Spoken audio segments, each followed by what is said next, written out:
Hello， 大家好，我是王刚。我们在4月5号的视频中有跟大家说过，要分享一下开店的办证的大概流程。然后我们就下定决心，我亲自跑一趟。店铺的来源是新开发的商场，选择它是因为地处人流量大，而且地下还有地铁。在确认开店意图之后，然后我们开始跟开发商签订租赁合同。签字之前再次检查确定合同的条款，还有店铺的平面图。签好合同之后，下一步是办理营业执照。下面是办理营业执照所需要的材料。第一份是店铺的合同，原件还有复印件各一份，也就是和物业、开发商或者房东的租赁合同。第二份是店铺的房产证复印件。第三份是本人身份证原件和2份复印件，再加上1寸的照片，因为我们这个照片当时没有准备好，所以是现拍的。有了这几份材料之后，我们带着它到当地的工商局或者是市场监管所，然后按照工作人员的指导签署了一连串的文件，其中需要提前将店铺的名字交给工作人员审核，如果名字有重叠的话，则需要另外再取。为了防止一个店名核准不通过，在这里呢，我建议大家可以多想几个店铺的名称来备用。然后当这些流程走完了之后，营业执照也不是马上就可以能拿得到，我们还需要等待1到2个工作日之后再来领取。2天之后，我们再次返回市场监管所，拿到申请的营业执照，然后检查营业执照上面的名字、地址是否正确，再签字取证。在拿到营业执照的1个月之内，我们需要到税务报到，然后需要进行下一步办理食品类的健康证。办理健康证，我们需要以下几个准备。首先，我们需要在网上跟当地的医院或者疾控中心进行预约体检。预约成功之后，准备好身份证就可以前往。其中有一个条件是必须空腹体检，不能吃早餐，否则你去了也是白跑一趟。体检一般是分为3个项目，其中这3个不分先后。第一个项目是肠道肛门检查，第2个是血液检查，第3个是 X 光心肺检查。所有检查做完之后，就可以回家等待结果和拿证。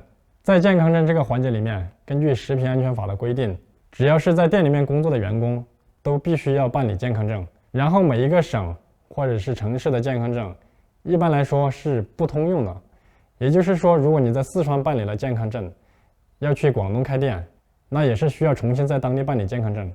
然后健康证的有效期是1年，1年到期之后需要重新办理。在很久以前办理健康证还是需要花钱的，然后随着国家发展越来越好的环境下，现在的健康证通通都是免费的。所有环节完成之后，然后我们就可以等待1周左右拿到健康证。等到我们拿到健康证之后，就可以进行下一步办理食品经营许可证。相对来说，最后这一步也是最为繁琐和复杂的。首先，我们要在网上填写打印申请表，在网址一栏输入市场监督管理局的网址，具体网址可以在网上查询。我们以成都为例，页面打开后，点击食品经营许可网上办事大厅，进入后点击注册按钮。因为我们是首次办理，所以要先进行注册。这里会输入营业执照上面的相关信息，填写完成之后点击下一步设置密码，完成注册，登录进入。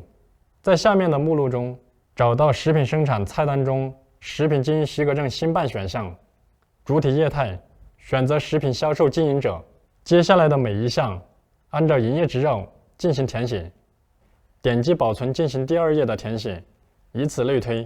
在填写和保存完成后，在右上角下载打印申请书和申请审核意见表，并进行提交。接下来前往政务中心办理，需要准备1经营者的身份证以及健康证原件，2营业执照原件以及复印件，3上一步我们打印的申请书和审核表，4经营场所的设施设备平面图，5食品安全规章制度和操作流程。第5点的模板在办证大厅窗口领取打印即可。需要注意的是：1以上资料必须用 A4 纸打印；2有委托人的需要准备好委托人的身份证原件和复印件，然后在政务中心的相关窗口进行资料提交。资料齐全提交之后，窗口会在受理后出具受理通知单，并且把申请资料和通知单一起交给申请人。完成之后就可以回去等待电话通知现场检查。在市场监管所来进行现场检查，同时会收取申请资料。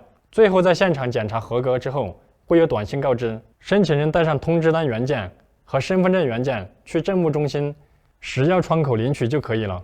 好了，现在我们所有的办证流程都在这里，下面我们来看一下我们所办的一些证件。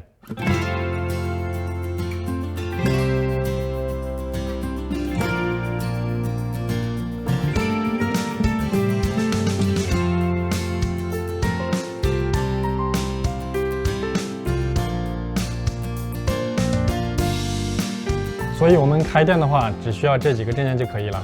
以后呢，我们会继续跟大家分享更多硬核的小知识。本期视频到这里，拜拜。